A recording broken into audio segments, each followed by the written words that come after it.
안녕하세요. 대업에서 반도체 업종과 IT 산업 담당하고 있는 임주성입니다. 5월 20일 대덕전자 리뷰 진행해 보도록 하겠습니다.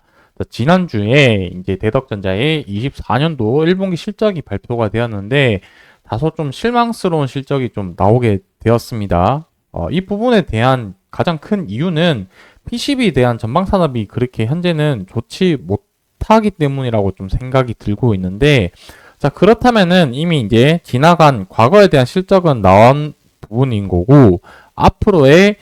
전방 산업에 대한 동향과 그다음에 업황의 분위기, 이러한 부분들이 좀 중요한 요소라고 생각을 하고 있습니다. 그러한 부분들에 대해서 좀 전체적으로 한번 말씀드리려고 하고, 그래서 이제 실적이 어떻게 나왔는지 한번 좀 살펴볼 거고요. 그리고 그 이후에는 이제 좀 시장에서 주가에 좋은 호재로 반영될 만한 뉴스 기사가 두 가지 정도 있는데, 뭐 아직까지는 뭐 호재될 수 있을지 없을지는 모르죠. 그 결과가 어떻게 되는지는 계속해서 모니터링을 해야 되는 부분이기 때문에 우리가 어떤 부분을 좀 지켜봐야 될지, 그리고 마지막으로는 차트 가격을 보면서 어떤 전략을 짜면 좋을지에 대해서 말씀드릴 테니까 좋아요, 구독 한 번씩 눌러주시고 시청해 주시면 감사하겠습니다. 자, 실적이 지난주에 발표되면서 아무래도 좀 중요한 부분은 23년도 4분기 지난 분기와 기준으로 잡았을 때 좀 더 좋게 나오느냐, 회복하느냐, 못하느냐 관점을 좀 보는 게 좋았을 것 같긴 한데, 대표적으로 PCB 이제 양대 산맥 중에 하나가 이제 심텍 기업도 보시게 되면은 4분기 비해서 실적이 뭐 좀 개선되긴 했지만 적자폭이 워낙 컸다 보니까 적자폭이 좀 줄긴 했지만 그래도 여전히 적자인 상태라는 점을 고려를 한다면은 대덕전자도 마찬가지로 업황이 많이 좀 좋지 못했기 때문에 이런 영업이익이 잘 나오지 않았을까라고 잘 안 나오지 않았을까라고 생각을 합니다. 매출액 같은 부분은 또 소폭을 하락은 했지만 영업이익이 이제 적자가 나왔다는 점을 고려를 했을 때는 아직까지는 PCB의 기업 전방 산업이 좋지 못하다, 이렇게 하고 있고, 지금 대부분 어떤 전망을 하고 있냐면 하반기 정도 되어야지 많이 회복될 것이다라는 관점을 보고 있습니다. 그래서 24년도 이제 실적만 보게 되더라도 영업이익이 거의 한 500억 가까이 예상치로 잡혀져 있는데, 1분기가 지금 적자 이렇게 나왔다라는 것은 하반기 때 어느 정도 가동률이라든지 업황에 대한 수요가 늘어남에 따라서 많이 개선될 걸로 예상이 되어지고 있기 때문에 그러한 관점 봤을 때 지금 적자가 나오긴 하더라도 주가가 어느 정도 방어하지 않았냐, 이렇게 좀 생각을 하고 있습니다. 그래서 핵심 키워드는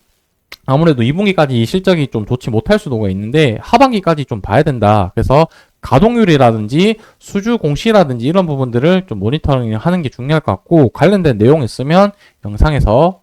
말씀드리도록 하겠습니다. 자, 앞으로 지금 좀 관심 있게 봐야 될 이슈 두 가지 정도 말씀드리려고 하는데, 자, 첫 번째는 엔비디아 실적이지 않을까라고 생각을 하고 있습니다.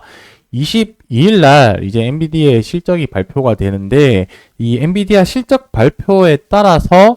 이제 전반적인 반도체의 업황의 분위기가 좀 바뀔 것으로 생각이 되어지고 있는데, 자, 그 기준을 말씀을 드리자면은 22일 날 실적 발표를 할 때 예상치가 있겠죠. 이 예상치보다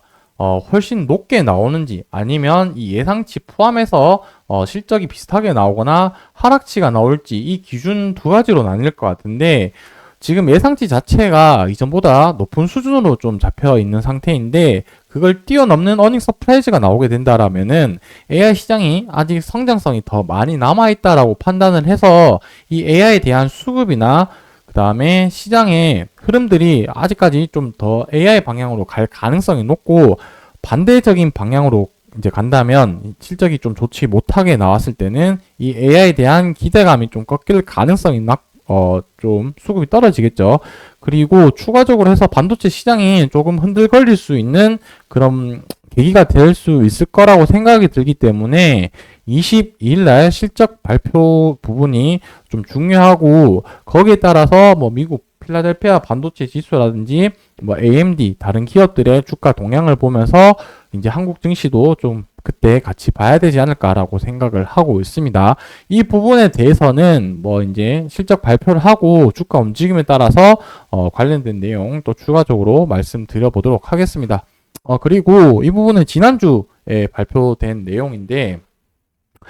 반도체 생태계 육성을 위해서 10조를 지원을 한다는 내용인데 소부장 기업들에 대해서 이제 지원을 많이 해주겠다라는 내용으로 좀 보시면 될 것 같습니다. 그래서 이 부분에 대해서 이제 반도체 금융 지원 프로그램을 만든다. 그래서 이제 소부장, 소재, 부품, 장비, 그리고 팹리스 설계 기업들에 대해서 전반적으로 지원을 한다는 내용인 거고, 이 부분에 대해서는 아직까지는 명확하게 어떻게 지원을 하겠다 가이드만 이제 제시를 한 거지 구체적인 내용은 아직 나오지 않은 점은 좀 생각을 해 주셔야 될 것 같습니다. 그래서 제가 좀 관심 있게 봐야 된다는 이유는 이 정책이 어떻게 구체적으로 나올지를 좀 봐야 될 것 같고, 다만 지금 확인할 수 있는 거는